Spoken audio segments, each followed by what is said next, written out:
Hello et bienvenue sur Mariage Engagé, le podcast du mariage éthique, unique et responsable.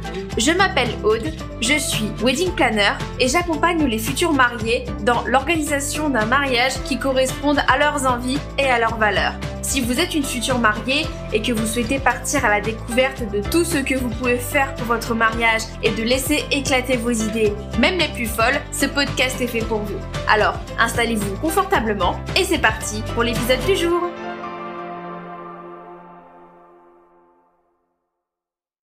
Hello tout le monde, j'espère que vous allez bien, que vous passez une excellente semaine et je suis ravie de vous retrouver pour l'épisode 69 de Mariage Engagé et je suis vraiment très contente de vous proposer cette interview, déjà parce que elle vient prolonger le dernier épisode qui portait donc sur les boissons, comment bien estimer la quantité de boissons à prévoir pour son mariage, mais aussi parce que j'ai pas eu l'occasion de beaucoup en faire, mais j'ai pu faire cette interview en live. Donc, pour vous expliquer un peu ce qui s'est passé rapidement, j'ai été contactée donc il y a quelques mois donc par Gwen, donc qui a repris la cave La Demi-Lune, donc qui se trouve à Tassin La Demi-Lune, donc pas loin de Lyon dans le Rhône.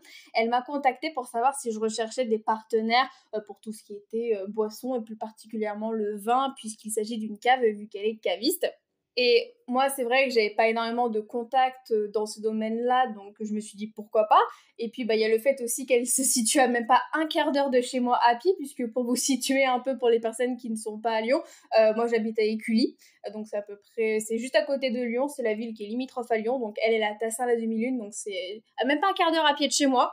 Donc c'était vraiment très pratique, ça me faisait aussi vraiment beaucoup plaisir de la rencontrer, de pouvoir découvrir un peu un commerce local, parce que ça aussi c'est quelque chose que j'ai pas trop eu l'occasion de faire, donc ça m'a fait très plaisir de le faire. Je sais que je me répète beaucoup, mais c'est le cœur de ce que je vais vous dire. Et donc, plus on a discuté, plus je me suis dit que ce serait cohérent de lui proposer une interview sur le podcast par rapport à son domaine d'activité, parce qu'elle est aussi très, très branchée éco-responsable, donc ça rentre aussi dans les valeurs du podcast.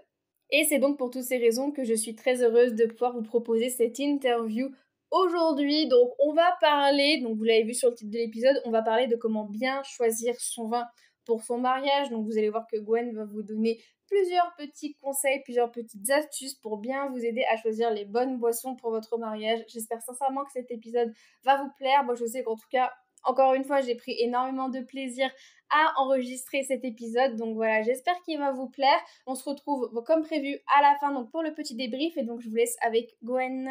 Hello Gwen, comment vas-tu ? Salut, ça va bien ? Et toi ? Ça va, merci. Écoute, je te remercie beaucoup de m'accueillir en tout cas dans ta cave. Ça me fait super plaisir parce que c'est vrai que c'est pas souvent que j'ai l'occasion de faire des interviews en face à face. Donc ça me fait super plaisir d'être là. Je suis super contente. Écoute, merci à toi d'être venu, merci de t'être déplacé. Avec grand plaisir. Et écoute, on va commencer avec une question toute simple, la question classique. Est-ce que tu peux te présenter pour les personnes qui ne te connaissent pas, s'il te plaît ? Bien sûr. Moi, je m'appelle Gwen, je suis caviste.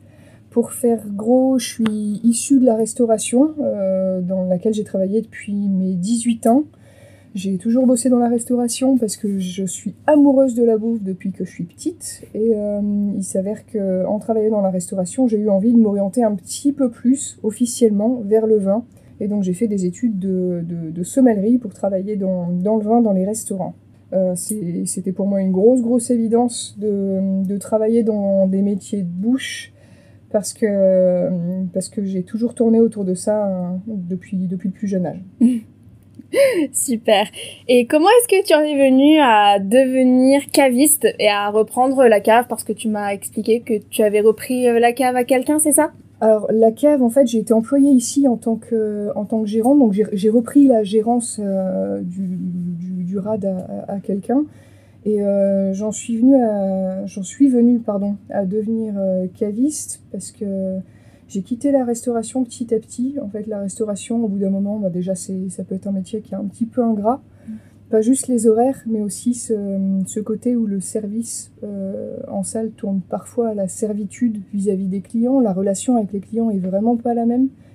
Et comme j'avais besoin quand même de garder un contact client, je suis restée auprès auprès d'eux dans un commerce cette fois-ci, et dans un commerce plutôt que dans un domaine, parce que j'avais quand même besoin de diversité en fait dans mes références, dans les références proposées. Et donc petit à petit, on est revenu à reprendre la cave de Tassin. Exactement. Ouais. J'ai travaillé en fait entre des bars et des caves pendant un moment où j'enchaînais plusieurs emplois en même temps. Et j'avoue que le Covid a été une grosse rupture aussi, qui m'a fait définitivement quitter la restauration et les bars. Et je suis pas la seule. Et on s'est tous retrouvés dans des caves. Tous les sommeliers se sont un petit peu retrouvés dans des caves, et ça nous permet d'avoir une vie à côté et puis de garder ce contact très particulier avec le vin. Et donc, ça m'amène à ma question suivante. Pour les personnes qui ne connaissent pas forcément le métier, est-ce que tu peux nous définir ce qu'est un ou une caviste ? Bien sûr. Alors pour définir ce qu'est un ou une caviste, moi je vais d'abord te parler de l'œnologie, parce que souvent quand on parle de vin, les gens pensent à l'œnologie, ils ont pris des cours d'œnologie, tout ça. L'œnologie, en fait, c'est la science et technique de la fabrication et la conservation du vin. Donc, quand on prend des cours d'œnologie, en fait, les gens, ils prennent des cours de dégustation, mais on appelle ça œnologie, donc c'est un petit peu une petite erreur de langage de notre part. Ensuite, il y a un deuxième métier qui est super rattaché au vin, je t'en ai parlé tout à l'heure, c'est la sommellerie. La sommellerie, en fait, c'est ce que j'ai fait moi, c'est le service du vin en restaurant. En fait, à la base, c'est le service des boissons en restaurant, mais nous, Français, forcément, on va plus servir de vin qu'autre chose. Le service du vin en restaurant, il va impliquer d'avoir vendu le vin que tu dois servir. Et si tu as vendu le vin que tu dois servir, c'est que tu l'as conseillé. Donc, si tu le connais, c'est que si tu l'as conseillé, c'est que tu le connais. Si tu le connais, c'est que tu l'as goûté. Voilà, moi, c'est la partie qui m'intéresse le plus, c'est de connaître les vins en faisant des recherches et en dégustant et en servant derrière. Le métier de caviste, c'est encore autre chose, mais c'est toujours après avoir mis le bouchon sur la bouteille, c'est une fois que la bouteille est toute prête. C'est que ça va se faire dans un commerce, en fait, tout simplement, un magasin qui vend du vin, en centre-ville la plupart du temps. Ok, merci beaucoup pour toutes ces explications. Je pense que même pour les personnes qui s'y intéressent, c'est toujours intéressant d'avoir quelques notions. Voilà, donc merci beaucoup de nous l'avoir expliqué. Donc, c'est vrai que si on est là aujourd'hui, c'est surtout pour parler du vin dans le cadre du mariage, comment bien choisir son vin, combien de bouteilles prendre, ce genre de questions. On va aborder toutes ces questions pendant cet épisode. En premier, une question toute simple. Combien de temps avant le mariage est-ce que tu conseillerais de commencer à choisir, à faire des recherches pour choisir son vin ? Alors, de façon générale, moi je dirais que l'idéal c'est quand même de commencer à faire des recherches et à goûter le plus tôt possible, parce que tu vas quand même te créer une espèce de petite bibliothèque olfactive, gustative. Tu te prends 2-3 notes, même si ça peut être longtemps avant le mariage, mais tu te prends des notes sur quel type de vin tu aimes. Comme ça, quand tu vas vraiment commencer la recherche, ce sera plus facile. Et la vraie recherche, le gros du boulot, il va se faire à partir du moment où tu connaîtras en fait le menu. À partir du moment où tu connais le menu, tu peux commencer à te poser un petit peu sur quel type de vin tu vas avoir pendant le repas de ton mariage, parce qu'il y aura très souvent un repas au mariage. Et puis à partir du moment où tu t'intéresseras au vin que tu vas prendre pendant le repas, tu vas t'intéresser à ce que tu vas mettre autour comme boisson. Autour du repas, et puis bien avant, bien après, pendant les soirées. Voilà, donc je pense que c'est ça. Il faut commencer un petit peu plus tôt, mais on peut pas vraiment commencer tant qu'on n'a pas le menu sous les yeux. Ok, merci beaucoup pour ta réponse. C'est vrai qu'en parlant de ça, il y a quand même pas mal de traiteurs qui proposent aux futurs mariés de s'occuper eux-mêmes de la sélection du vin. Donc en fait, ils vont sélectionner à la fois le vin et ils s'occupent du menu. Bon, c'est une question un peu biaisée, certes, vu ton métier, mais est-ce que tu recommanderais plus de passer par le traiteur ou par un caviste pour effectuer cette sélection ? La première partie de la réponse, ce que j'ai envie de te dire, c'est que vraiment à chacun son métier. C'est le traiteur, il fait à manger, le caviste, il vend à boire. Donc déjà, une partie de ma réponse est là-dedans, c'est chacun sa spécialité. C'est moi, je sais faire cuire des pâtes si tu veux, mais je pourrais pas faire traiteur pour ton mariage. Donc vraiment, j'estime que le traiteur, peut-être qu'il sait très bien faire à bouffer, il boit un canon de temps en temps, mais il pourra peut-être pas t'aider aussi bien à la sélection que si moi je suis là. Le gros avantage de faire appel au traiteur, c'est que y a un seul intermédiaire. Le traiteur, il fait la bouffe et il fait le vin. Et si tu fais appel à un caviste, ben, t'as le traiteur qui fait la bouffe, t'as des problèmes avec les traiteurs. Et puis t'as le caviste qui fait le vin, et puis tu peux avoir des problèmes avec le caviste. Et puis t'as toujours double travail en plus pour toi qui es en train d'organiser ton mariage, et c'est galère. L'avantage de faire appel à un caviste, je vais pas te le mentir, c'est, je pense qu'il y a un espèce de rapport qualité-prix ou de service-prix qui sera absolument pas comparable à ce que le traiteur va pouvoir te proposer. Parce que moi je connais mes bouteilles sur le bout des doigts, donc j'ai aucun problème à les conseiller, à les vendre, à faire des accords mes vins à tire-larigot dessus. Et vraiment je pense que là je peux faire un taf que le traiteur il pourra pas faire. Donc encore une fois, ça dépend ce que les gens recherchent. S'ils sont super intéressés par le vin, que c'est un point qui est important pour eux, je les conseille de passer par un caviste. Si jamais c'est un point qui n'est pas important, qu'ils n'ont pas envie d'y passer du temps, qu'ils n'ont pas envie de dépenser de l'énergie, que c'est un peu une plaie pour eux, ben peut-être que ça vaut pas le coup qu'ils s'embêtent plus que ça et de passer par un traiteur, effectivement. Il y a une troisième solution aussi, qui est celle de passer en direct par les châteaux, les domaines directement que les gens connaissent. Alors le gros désavantage, c'est qu'il faut connaître les châteaux et les domaines, et puis il faut soit aller chercher le vin, soit se le faire expédier, parce que ils sont rarement sur place là où on se marie. Mais le gros avantage, c'est qu'on connaît aussi par cœur les références quand on les commande directement à un château ou à un domaine, c'est qu'on connaît, c'est qu'on a confiance, c'est que c'est vraiment une source sûre. Ok, mais c'est vrai que je viens de penser à un truc, c'est que il me semble que ça arrive aussi des fois, enfin je pense qu'il y a certaines personnes, certains traiteurs qui travaillent justement en collaboration avec un seul caviste, bon, qui cherchent pas le vin eux-mêmes, mais qui vont travailler en collaboration avec un caviste aussi. Donc dans ce cas-là, c'est potentiellement une solution que tu pourrais recommander si c'est le prestataire, on va dire, qui fait le lien, le traiteur qui fait le lien entre les deux. Alors en général, le traiteur, il travaille pas avec un caviste. Le traiteur, il va travailler avec un agent qui va vendre une certaine quantité de références en vin. Il va travailler avec un agent qui va lui proposer des vins. Et en fait, l'objectif du traiteur, c'est quand même de pas trop s'embêter avec la boisson et de réussir à se faire des sous dessus parce qu'il s'embête déjà très fort avec la bouffe. Et voilà, donc il passe plus par des agents pour faciliter vraiment la chose et pouvoir se faire des sous dessus. Ok, bah merci, j'étais pas du tout au courant, donc merci beaucoup de l'explication. Bon, on va passer un peu plus sur la partie dégustation. En général, comment se déroule une dégustation de vin dans le cadre d'un mariage, que ce soit à ton niveau ou même de façon générale? Alors de façon générale, ce que je m'étais noté, c'est que ça peut se faire avec ou sans l'aide d'un professionnel, quel qu'il soit, avec ou sans animation en fait, et ça peut se faire avec ou sans la nourriture.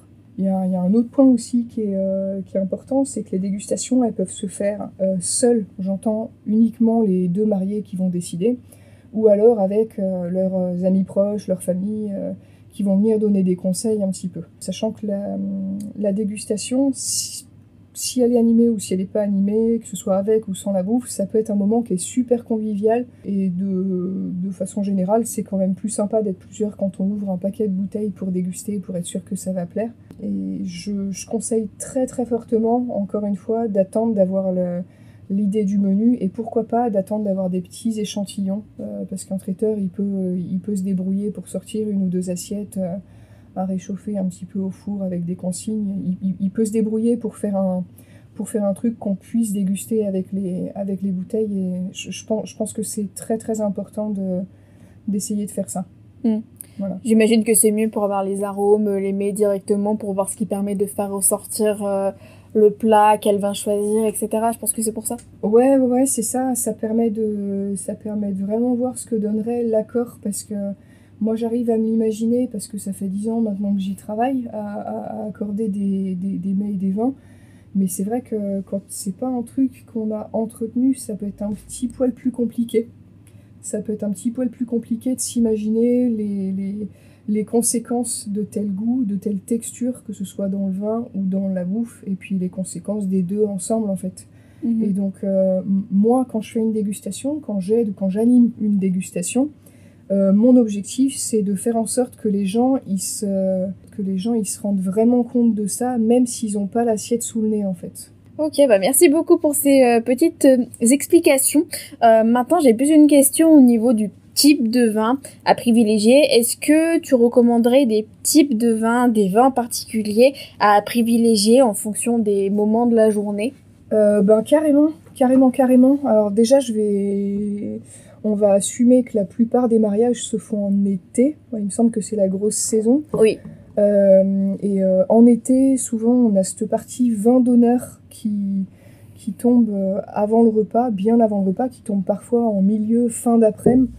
Les gens ont chaud, les gens ont soif, ils n'ont pas mangé depuis longtemps, ils sont dans des robes serrées, ils viennent d'assister à des trucs où des fois ils se sont tenus debout pendant 1 heure parce qu'il n'y avait pas assez de place assis à la mairie ou je sais pas trop quoi. Et résultat des courses, les gens ont vraiment très très soif et l'alcool peut vite monter aux têtes et la plupart des gens vont chercher des trucs peu alcoolisés, voire pas alcoolisés. Et souvent on néglige un petit peu les boissons pas alcoolisées pour le vin d'honneur. On en prend des très petites quantités en se disant il y aura juste les enfants et les gens qui peuvent pas boire d'alcool. Mais il y a plein de gens qui vont réellement taper dedans quand il commence à faire très très chaud. En fonction des moments de la journée, on a ensuite tout ce qui va tourner autour du repas, où là on va pouvoir se faire un petit peu plus plaisir et où il va falloir choisir les boissons, qu'elles soient alcoolisées ou pas, vraiment en fonction de ce qu'il va y avoir à manger. Type pendant l'apéro, des fois on ne sait pas si c'est un apéro qui va être microscopique avec vraiment juste 2-3 trucs, 2-3 cailloux achetés au fond du lac, ou s'il y aura vraiment un apéro qui sera quasiment dînatoire, qui va aussi servir d'entrée. Il y a plein de profils qui vont être différents et ça va complètement dépendre du type de mariage que les gens auront choisi en fait. Il y a une autre partie qui est pas négligeable, c'est le après-repas. Au moment où les gens se lèvent, poussent les tables et vont continuer à boire, là il y a un espèce de lien qui va être un petit peu bâtard à faire. Est-ce que les gens vont passer au champagne pour le dessert? Est-ce qu'on va continuer au vin tout le long? Est-ce qu'on va passer un petit peu aux alcools forts pour le reste de la soirée? Il y aura un petit peu de tout et malheureusement il n'y a que les mariés qui connaissent suffisamment le profil de leurs invités pour savoir ce qui va vraiment se passer. Type, si les 2 mariés ont fait une grosse école d'ingé, et ben il y aura tous leurs copains d'école d'ingé qui seront là et qui vont certainement avoir un très bon lever de coude, plus que la moyenne. Aussi c'est en école de commerce, hein. Je sais que ça picolait pas mal quand j'étais en école de commerce. En école de façon générale, ouais. C'est vrai que voilà, s'il y a des promos entières qui sont invitées, ça peut vite passer à des alcools un petit peu plus forts. Et pas timidement. Ok, merci beaucoup pour ces conseils. Justement, en parlant de ça, en moyenne, quel est le ratio bouteille, nombre de personnes que tu recommanderais, donc en fonction du moment de la journée, du repas, du niveau de consommation de certaines personnes? Est-ce que tu as des petites estimations? Ouais, il y a des trucs qui sont un petit peu bruts de décoffrage et encore une fois, c'est adapté en fonction du type de clientèle, du type d'invité surtout, du public qu'ils ont en face d'eux, les mariés. Ce qui est recommandé de façon générale, c'est dans les moments où la conso est un petit peu plus basse, type le vin d'honneur, on recommande une bouteille pour 4 personnes, pour typiquement le champagne, le crément, les bulles, les petites choses un peu faciles. On recommande une bouteille pour 4 personnes, et tandis que quand la consommation commence à augmenter un petit peu, en général, ça vient avec la présence de la bouffe, donc à l'apéro et au repas. On préconise plutôt une bouteille pour 3 personnes. Après, encore une fois, les mariés adaptent en fonction de leur public. S'il y a la moitié de la famille qui ne boit pas, c'est pas la peine d'enchaîner une bouteille pour 4 et de se retrouver avec la moitié des bouteilles après sur les bras. Merci beaucoup pour ces estimations, en tout cas Gwen. Maintenant, pour une question un peu plus personnelle, j'aimerais savoir si tu devais choisir 3 vins pour ton mariage, lesquels choisirais-tu? Alors si je devais choisir 3 vins, je ferais ça selon 2 scénarios bien différents. Le premier scénario, là, tel que je suis aujourd'hui, et le deuxième scénario, si j'avais un petit peu plus de sous de côté. Alors, le premier scénario, quoi qu'il arrive, dans tous les cas, je choisirais un champagne, un blanc, un rouge. Le premier scénario, avec les sous que j'ai aujourd'hui, je choisirais un champagne qui vient d'une maison qui s'appelle le Brin de Neuville, sur la côte de Cézanne. C'est un blanc de blanc, 100% Chardot, c'est quelque chose d'assez crémeux, avec une belle mousse et des bulles super fines. Ça a tendance à mettre tout le monde d'accord et je sais que c'est vraiment une source sûre pour moi. Le deuxième vin que je choisirais, c'est un blanc d'un type qui s'appelle Michel Gassier, qui se trouve sur les costières de Nîmes, dans le sud de la vallée du Rhône. Il a assemblé du Grenache blanc, du Colomba, ça nous donne un vin qui a une super pêche avec un petit côté un petit peu acidulé, un tout petit peu agrumé, qui est super séduisant et super dynamisant. Et le troisième vin, c'est un rouge du Languedoc que je choisirais, qui est fait avec une grosse dominante de Grenache et avec un petit peu de cinsault par le Masloup. Le Masloup, c'est un domaine qui se trouve du côté de Faugères. Ça, c'est mon premier scénario. Et le deuxième, je choisirais un champagne d'un type qui s'appelle Paul Launois. C'est une cuvée qui s'appelle Monochrome. C'est encore une fois un blanc de blanc, mais cette fois-ci avec quelque chose de beaucoup plus caractériel. Un champagne qui est bien moins dosé. On est à 2 grammes de sucre. C'est super intéressant pour les débuts de repas. Ça a tendance à donner un petit peu soif, moi, je trouve. Le deuxième vin que je choisirais, c'est un blanc qui a vachement de profondeur. C'est un Pouilly-Fuissé du Château des Rontais. Un Clos Varambon, c'est un grand vin du sud de la Bourgogne. C'est vraiment un de mes derniers craquages en date. Et le troisième vin, ce serait un rouge de Bordeaux, des Sainte-Foy en fait, Sainte-Foy Côte de Bordeaux. C'est la cuvée Lucullus de Austin-Spican. C'est une grosse dominante de Merlot. C'est des canons qui sortent en 2016 pour l'instant. Et encore une fois, avec un super équilibre de fraîcheur, le côté un petit peu suave en toucher de bouche. Et voilà, c'est des canons qui me plaisent beaucoup. Super, merci. Bon, on va approcher tout doucement de la fin de l'épisode. Déjà, il me reste 2 petites questions. La première étant, quel est le conseil ultime que tu pourrais donner aux futurs mariés pour bien les aider à choisir leur vin pour leur mariage ? Alors, le premier conseil que je donnerais, c'est pas un conseil qui est si adapté que ça au mariage, mais c'est d'être curieux de façon générale, de goûter tout ce qui leur tombe sous le nez, parce que c'est comme ça qu'ils peuvent d'un coup, sortis de nulle part, découvrir les plus grosses pépites. Et le deuxième conseil, le vrai conseil, c'est de s'écouter, eux, tous les deux. C'est-à-dire que, en fait, en général, c'est eux qui vont choisir le vin, avec ou sans conseil. Ils vont essayer de choisir le vin pour que ça plaise à tout le monde, pour que ça aille avec le repas et tout. Mais à savoir que il y aura, c'est quasiment sûr qu'il y aura des restes en termes de vin. Et quand il y a des restes en termes de vin, c'est chez les mariés que ça atterrit. Il faut que ce soit absolument des vins qui leur plaisent et des vins qui prennent plaisir à boire. D'accord, merci beaucoup pour ce conseil qui, je l'espère, aidera pas mal de personnes, beaucoup de personnes qui vont écouter cet épisode. Et donc, dernière question, et non pas des moindres, est-ce que tu pourrais nous en dire un peu plus sur les valeurs qui t'animent au quotidien, que ce soit de façon personnelle ou professionnelle ? Et de façon perso et de façon pro, je pense que les valeurs qui m'animent, elles se retrouvent un petit peu entre le perso et le pro. Déjà, moi, je suis très très intéressée par ce qui se passe en bio, en biodynamie, en nature, que ce soit ici dans ma boutique, dans les vins ou dans ma vie de façon générale. Il y a un deuxième truc qui m'intéresse beaucoup aussi, notamment quand je vais choisir des références avec lesquelles je vais travailler, c'est le respect des travailleurs. Donc je trouve ça assez important. Et puis de façon générale, quand il y a des petits domaines où il y a juste 1 ou 2 personnes qui travaillent, si leur épanouissement personnel il est pas au top, c'est que leur travail il est pas dingue, et derrière je suis pas sûre que leur vin il me donne très très envie de le boire. Donc je pense que les 3 valeurs qui m'animent, c'est plutôt ça. Tout ce qui tourne autour du bio et du nature, tout ce qui tourne autour de l'épanouissement perso, et puis tout ce qui tourne autour du respect des travailleurs. Eh ben, merci beaucoup pour ce partage, Gwen, et merci de façon générale pour tous les conseils que tu as pu nous partager lors de cet épisode. C'était vraiment super intéressant. J'espère vraiment que cet épisode saura intéresser beaucoup de personnes et que les conseils que tu donnes aux futurs mariés pourront les aider à mieux choisir leur vin et même pourquoi pas leur boisson de façon générale pour leur mariage. Merci à toi, parce que c'est plein de questions auxquelles j'avais pas forcément pensé en fait. Et puis effectivement, j'espère aussi que j'aurai filé un petit coup de main à des personnes indécises ou qui se posaient encore des questions. Ça marche. De toute façon, je vais mettre tous les liens dans la description, la retranscription de l'épisode pour que vous puissiez retrouver tous les conseils de Gwen, mais également tous les liens vers ses réseaux sociaux, le lien de la boutique, donc la demi-lune, donc qui se trouve à Tassin la demi-lune, donc dans la région lyonnaise pour les personnes que ça intéresserait.